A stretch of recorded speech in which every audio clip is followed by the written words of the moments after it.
കഴിഞ്ഞ ദിവസങ്ങളിൽ ഏറെ വിവാദപരമായ വിഷയങ്ങൾ സോഷ്യൽ മീഡിയയിൽ ഉയർത്തി വൈറലായ ബിഗ് ബോസ് മലയാളം സീസൺ 5 ജേതാവും സംവിധായകനുമായ അഖിൽ മാരാർ ഒടുവിലിത ചലച്ചിത്രതാരം ദിലീപിനെ വെള്ളപൂശി രംഗത്തെത്തിയിരിക്കുകയാണ്.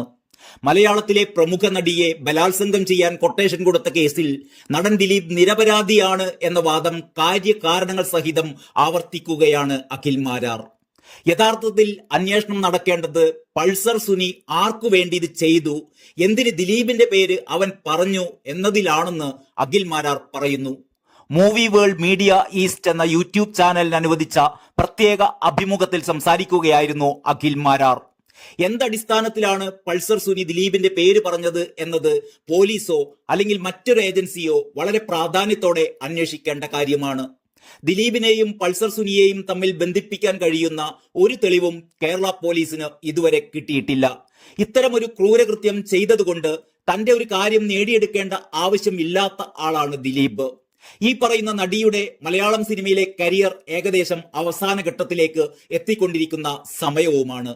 എന്തു തന്നെയായാലും ദിലീപിനെ പോലെ ഒരാൾ ഇത്രയും വലിയൊരു മണ്ടത്തരം ഒരിക്കലും ചെയ്യില്ലെന്നതാണ് റിയാലിറ്റി. 376B എന്ന് പറയുന്നത് 20 വർഷം ശിക്ഷിക്കാൻ കഴിയുന്ന ഒരു വകുപ്പാണ്. ഓരോ വകുപ്പിന്റെയും ഗ്രാവിറ്റി അനുസരിച്ചാണ് ജാമ്യം കൊടുക്കുന്നത്.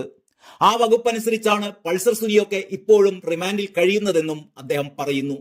ഒരാൾ ശക്തമായി വളർന്നുകൊണ്ടിരിക്കുമ്പോൾ ആ ആൾക്കെതിരായി വലിയൊരു വിഭാഗം ഇപ്പുറത്തുണ്ടായിക്കൊണ്ടിരിക്കും.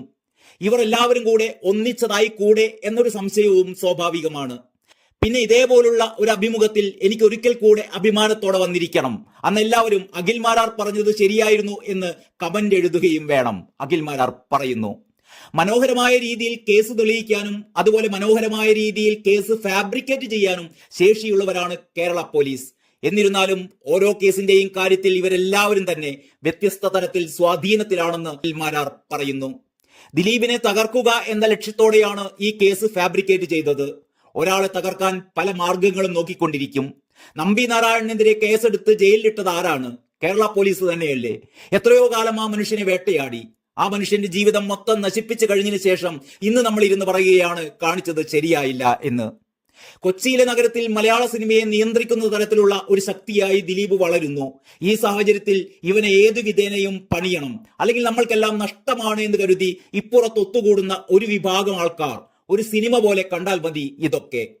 ഒത്തുകൂടിയ ആളുകൾക്ക് തകർക്കേണ്ടത് ദിലീപ് എന്ന് പറയുന്ന വ്യക്തിയല്ല, ദിലീപ് എന്ന് പറയുന്ന നിർമ്മാതാവിനെ, ദിലീപ് എന്ന് പറയുന്ന വിതരണക്കാരനെ, ദിലീപ് എന്ന് പറയുന്ന സിനിമാ നടനെ ഒക്കെയാണ് ഇവർക്ക് തകർക്കേണ്ടത്. മലയാള സിനിമയുമായി ബന്ധപ്പെട്ട എല്ലാ സംഘടനകളിലും അതിശക്തിയോടെ ദിലീപ് നിൽക്കുന്ന സമയമായിരുന്നു അത്. ദിലീപിനെ ഏത് വിധേനയും തകർക്കണമെന്ന് കരുതി നിൽക്കുന്നവർക്ക് മുമ്പിലേക്കാണ് വലിയൊരു കാരണം കിട്ടിയത്. ആ കാരണത്തിലേക്ക് അവർ ഫോക്കസ് ചെയ്യുകയാണ്. അതിനുവേണ്ടി ഇവർ കരുതിക്കൂട്ടി കളിച്ചതല്ലെന്ന് എങ്ങനെ പറയാൻ സാധിക്കും?